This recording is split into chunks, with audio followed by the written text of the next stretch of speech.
I wrote practically every word that came out of his mouth. I scripted a lot of his promos for him because he was still in the learning process. And that person was...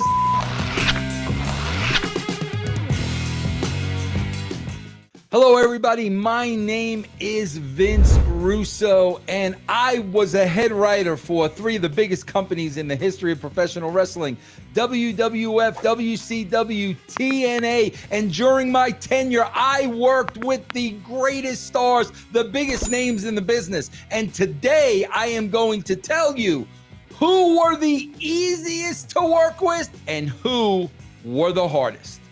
Okay, I'm going to start with somebody that I had the privilege of working with when he first came over to WWF. I'm talking about mid-90s, coming over from WCW as terrorizing. That's right, man, Triple H. I had the opportunity to work with a very young Triple H. As a matter of fact, man, I wrote almost every promo when he was the Connecticut Blue Blood with the model on his arm, but I got to see the development of Triple H, and I was right there alongside him. Triple H, man, was a gentleman, man. He was respectful. He was a student of the game. And in my time with Triple H, it was an absolute joy. You know, a lot of people may think I had issues with this next guy, but I really didn't. I had no issues working with Hulk Hogan up to Bash at the Beach when he had a different vision than I had. But other than that, I had no problem whatsoever working with the Hulkster. He really never gave me an issue. I think part of my problem when it came to a relationship with Hulk was Eric Bischoff was right in the middle of everything. If I got to work with Hulk Hogan one-on-one, I think things would have been fine. But for the record, when we went on to TNA, no issues whatsoever. I don't have an unkind thing to say about the Hulkster. Now, you got to remember, man, I worked with Stephanie McMahon in her younger years. I did not work with Mrs. Levesque. I worked with Stephanie McMahon, but I got to tell you, man, in those younger years, Stephanie was in a phase of trying to learn. She was trying to learn everything she possibly could about the wrestling business. And she would sit on in creative meetings and just listen and just absorb everything. I never, ever, ever had a problem with Stephanie. I was able to write and produce for her in the early years. So no qualms there with Stephanie. And speaking of Stephanie, man, I got to put over Shane McMahon with $1 million. I was there when Shane actually made his debut and cut that brilliant promo on his father. And Shane and I went through this numerous times during the day. Man, I loved Shane McMahon. I thought Shane McMahon was a great performer. Very, very underrated. And personally, man, he was a regular guy. Man, I just loved working with Rey Mysterio. And I'll tell you why. Every single time I would come to television and I would see Rey Mysterio, man, all I would see was a smile from ear to ear. You talk about a gentleman, man. You talk about a kind human being. I remember, man, I hadn't seen Ray for probably over 10 years. And I worked the show a couple of years ago. Ray was on it. And as soon as I walked up to him, there was that smile, man. Ray was always happy-go-lucky and just an absolute joy to work with. Man, I say this, guys, all the time. My most proudest achievement in everything I did in the wrestling business was when I had the opportunity to put the belt on Booker T. Why, bro? Because he deserved it.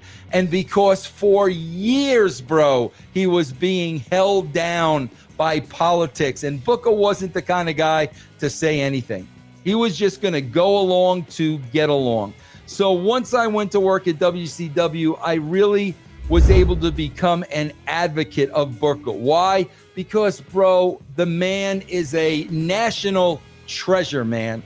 He's a great human being, and he had charisma out the yin-yang, bro. Very few had the charisma of a Booker T, man. I like to consider Booker a friend, and I was absolutely honored, privileged, blessed to be working with Booker T. I always say, man, and I will say it to this day, Shawn Michaels was the greatest all-around wrestler that I ever worked with. I have no problem saying that. I told him that Shawn and I had a love-hate relationship because he was one of the wrestlers, man, that I worked very, very, very closely with. During those DX years, bro, when Shawn was a champ, I wrote a lot of promos for Shawn. I produced Shawn. We spent a lot of time together, but let's be honest, man. And I think Shawn will be the first one to tell you this. He was not in a good place at that time. He had some demons that he was battling. So when I went to work, I really never knew what Shawn Michaels I was going to get. But obviously now he's a much different man. I'm very happy I had the opportunity to work with him. It was challenging at times, but no doubt one of the best all-around wrestlers I ever had the privilege of working with. Oh boy, this one goes in the does not like Vince list. Elizabeth did not like me. Miss Elizabeth did not like me. And I was such a mark for Miss Elizabeth. I really was, bro, going back to the WWF with Savage. However, man, as the head writer of the show, I wanted to use everybody. If you were on the show, there was probably a good chance that there was going to be some physicality involved. Liz never liked that. She basically just wanted to walk a wrestler down to the ring and have that be the end of it. I like to utilize my players a little bit more. So I think it is fair to say that Liz and I were not on the same page. But I had all the respect in the world for that woman, and what a loss when she passed away. AJ Styles, man. What probably the greatest, youngest athlete that I ever had the opportunity to work with. Bro, listen, I'm going to tell you a story. My wife and I went to AJ's church with AJ and his wife many, many, many, many years ago. And let me tell you, man, let me tell you the kind of guy that AJ Styles is. Back then, before COVID, man, you got up and shook the hands of the people around you. When it came that time, AJ got up and shook the hand of every single person in that church. And he wasn't the superstar AJ Styles at that point. I'm talking about the TNA years. Every single person. Bro, that is AJ, the greatest human being I ever worked with. Without a shadow of a doubt, a great human being, a great father, a great husband, a great man. Kurt Angle, man, the greatest person I ever worked with. The greatest, bro. A pro of all pros, bro. Funny, respectful, creative, a friend. The greatest guy that I ever had the privilege of working with. The Goldust years with Dustin Rhodes were perhaps the best years and the most favorite years of my career. Dustin and I worked very closely together on that character. We even did the Conan O'Brien show together. We spent a lot of time together, and man, the creativity of Dustin Rhodes, bro, and to have the Spalding to go out there and portray that character, man, I give Dustin all the credit in the world. Man, the Nature Boy, bro, when you're working with the Nature Boy, Ric Flair, when you're in a program with Ric Flair, when you get to have a match with Ric Flair, what can you say, bro? I had a big match with Ric Flair, man, in Atlanta. It was a steel cage match, and all I cared about was this. Vince, don't make him look bad. Don't make him look bad. Don't make him look bad. Man, I had all of the respect in the world for Ric Flair. And bro, listen, man, a lot of times after wrestlers' careers, when they get interviewed and the name Vince Russo is brought up, A lot of times, bro, the wrestlers will give the interviewer what they think the interviewer wants.